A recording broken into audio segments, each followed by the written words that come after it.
my question is to the Minister for Small Business. And Minister, I refer to the impact of the government's harsh COVID-19 restrictions on small businesses, including stand-up comics and the venues on which they rely, such as the Comics Lounge that hosts a wide range of stand-up comics.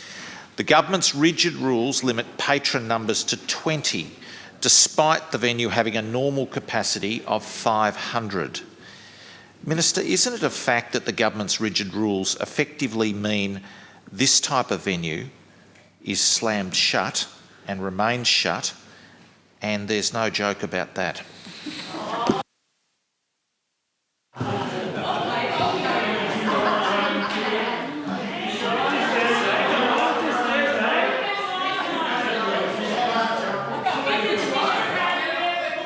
Thank you. Thank you, members. Minister. Thank you, President, and I thank Mr Davis for his question and congratulate him on trying to introduce some levity into the place this afternoon. But this is a very serious matter, and it's a serious question, and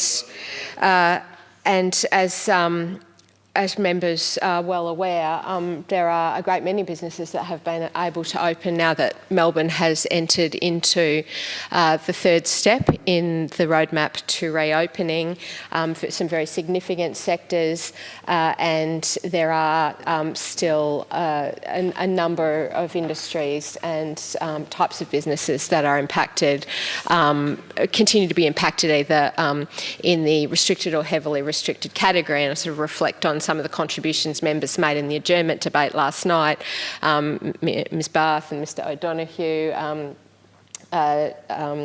Dr Cumming as well, with particular issues around people who are still waiting for their sector to be either provided with some greater clarity or to be able to operate. Now, obviously, it is a matter of individual choice for a business operator as to whether they choose to open given their own assessment of the impact of the restrictions on them. So members will have seen, perhaps, over the last couple of days that there are some hospitality places, some retail places that have chosen to open, and there are others that have not. And some will wait that next couple of weeks until their capacity increases after the 8th of November, and there will be others that will still be making assessments about when's the best time for them to open. And indeed, Mr Atkinson's question to me in the last sitting week went to the question of some businesses, and the very nature of their work is very seasonal, and some of them have missed their season entirely, depending on what they do. So it is a matter of choice for individual businesses. Our approach to the restrictions, as members are well aware, has always been guided by the advice of the public health team. Victorians have done an extraordinary job in flattening that curve that represented Victoria's second wave. Now, we will continue to work with and support businesses that remain restricted and heavily restricted, and to provide certainty and clarity for those that can't. But it is true to say that there are some settings that still present a really challenging public health risk, and members may have seen. I'm out of time, aren't I? Thank you, Minister. Sorry. Mr Davis on a supplementary. President, I thank the Minister for her response, and it is a very serious matter because Mr Tony O'Sullivan, the proprietor of the Comics Lounge, and I have met with him, has said that he is unviable, but he is very prepared to work with government to find a way with proper social distancing in his large venue to safely reopen with much greater numbers of patrons.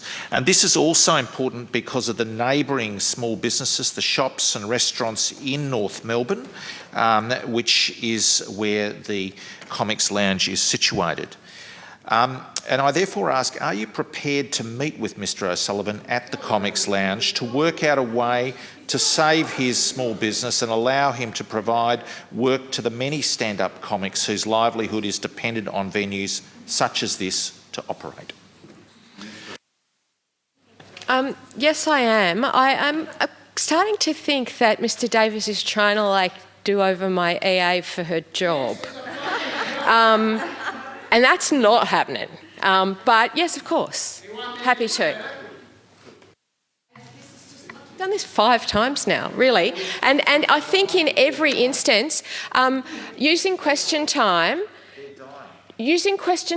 to book meetings when you've not bothered to pick up the phone, send me a text, call the office, and indeed oftentimes on behalf of organisations that have not sought to make a representation. Now, as a local member, as a member of the opposition, it's your right to use question time how you would like, and if you choose to help my EA to perform her role, then I guess that's your business. But